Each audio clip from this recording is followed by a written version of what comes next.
আসসালামাইকুম, কেমন আছো বন্ধুরা? আজকে আমি রান্না করতেছি কবুতরের মাংস। এখানে কবুতরের বাচ্চা কেটে আগে আলাদা করে রাখছি, সাথে পেঁয়াজ কুচিও করে রাখছি। পেঁয়াজ কুচি, মরিচ সব কিছুই রেডি।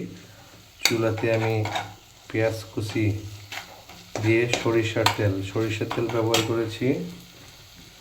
সরিষার তেল দিলাম। সরিষার তেলে এই পেঁয়াজ কুচি, তারপর আদা রসুন বাটা সব কিছু তেলের মধ্যে আগে আমি কষিয়ে নিচ্ছি লো হিটে। তারপর সাথে দিলাম এলাচি দানা, এলাচি, দারচিনি, গরম মশলা আমি একসাথেই দিয়ে আমার সিস্টেম অনুযায়ী আমি করতেছি। তারপর এটা ঠিকমতো পেঁয়াজ, আদা, রসুন বাটা এগুলা নরম হয়ে গেলে আমি এই যে মশলা, হলুদের গুঁড়া, মরিচের গুঁড়া এবং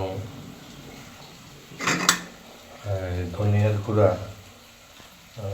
এগুলা মিক্সড করব। অলরেডি কিছুক্ষণ কষানোর পর পেঁয়াজ এবং আদা বাটা, রসুন বাটা, এই গরম মশলাগুলো নরম হয়ে আসছে। এখন আমি পরিমাণ মতো সব মশলা দিয়ে দিব।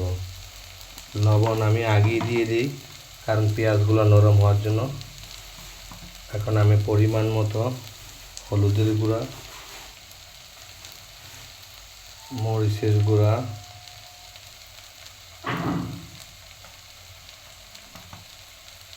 ধনিয়ার গুঁড়া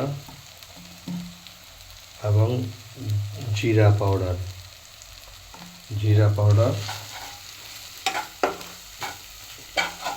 মশলাগুলি কষিয়ে নিই।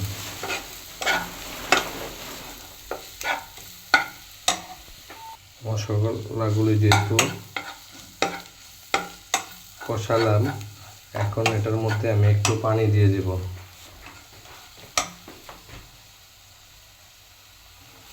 এখন একটু পানি দিয়ে দেব।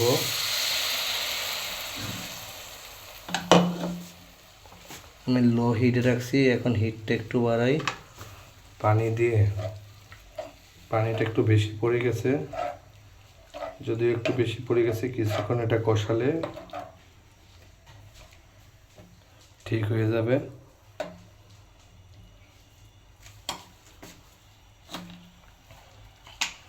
আমার মশলাগুলোর কাজ শেষ। আমি এখন মশলার কোটাগুলো বন্ধ করে রাখব। আমি সবসময় চেষ্টা করি আমার রান্নাঘরটা, যেহেতু ব্যাচেলার মানুষ, একা রান্না করি, ভালোভাবে সুন্দরভাবে সব কিছু পরিষ্কার রাখতে যতটুকু পারি আর কি।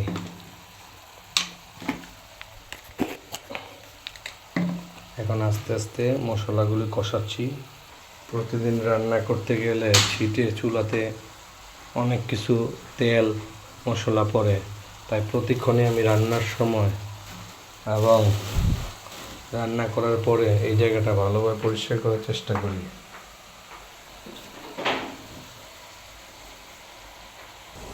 পেঁয়াজগুলি সব গলে গেছে, এখন আস্তে আস্তে শুকনো হয়ে গেছে মশলাটা।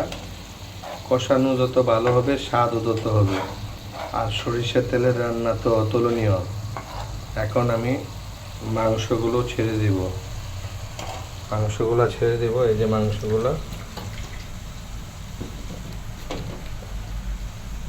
মাংস অলরেডি আগেই ধোয়া হয়ে গেছে, কয়েকবার ধুইছি। আমি এভাবেই মাংসগুলো ছেড়ে দিই।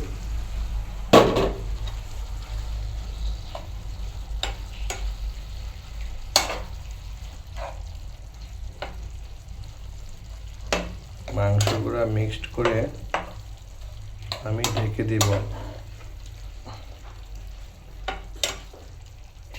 তারপর যদি আমার যতটুকু ঝাল লবণ দেখে পরবর্তীতে করব। এখন মাংসগুলো মশলাতে মিক্সড করার পর এখন ঢেকে দিলাম, লো হিটে দিয়ে রাখলাম। আস্তে আস্তে না হওয়া পর্যন্ত এভাবে 20 থেকে 30 মিনিট ডেকে দিলাম। মাংসটা ভালোভাবে কষিয়ে তারপর কবুতরের তো ভুনা খায়, কেউ তো আর ঝোল খায় না। এই যে মাংস মিক্স হচ্ছে, আর বেশিক্ষণ সময় লাগে না কবুতরের মাংস ওঠে। আবারও ডেকে দিলাম। এই দিলাম, চমৎকার স্মেল বেরোইছে মাংস থেকে। কবুতরের মাংসটা আজকে খাবো রুটি দিয়ে, আটার রুটি। আজকে রুটি আর বানাইনি, রুটি আমি নিজেই বানিয়ে নিই। আর মাংসটা রুটি আজকে বাজার থেকে আনতে পাঠাইছি। বাজার থেকে আনলে সেই রুটিটা খাবো কবুতরের মাংস দিয়ে।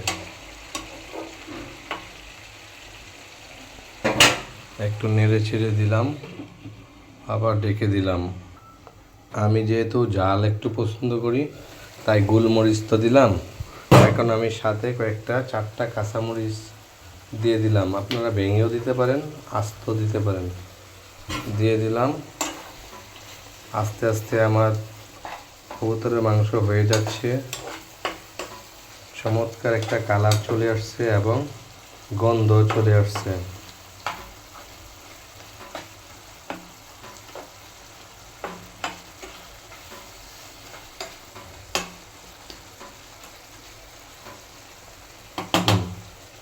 আবারও কিছুক্ষণের জন্য ঢেকে দিই। চুলাটা আরেকটু লো করে দিই। চুলাটা একটু লো করে দিই। হ্যাঁ, এটা হলো আমার রান্নাঘরের, রান্না করতেছি। আর কিছুক্ষণের মধ্যে আমার রান্না হয়ে যাবে।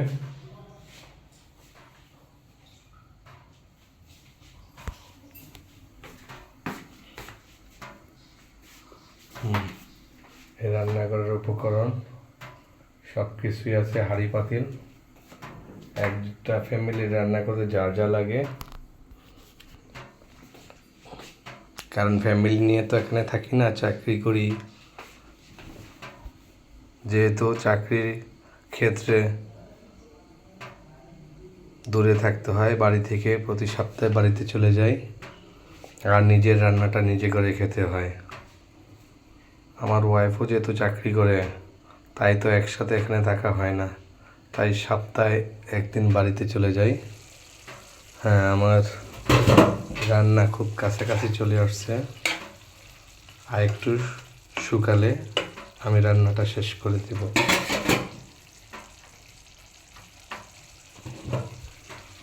চমৎকার কালার আসছে দেখেন।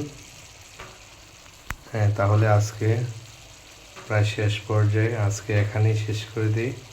আপনারা ভালো থাকবেন, আমার ভিডিওতে বেশি করে লাইক করবেন, কমেন্টস করবেন। ভালো থাকবেন। আল্লাহ হাফেজ, আসসালামু আলাইকুম। আর শীতে সকলে সাবধানে থাকবেন, যাদের ঠান্ডার সমস্যা আছে। আল্লাহ হাফেজ।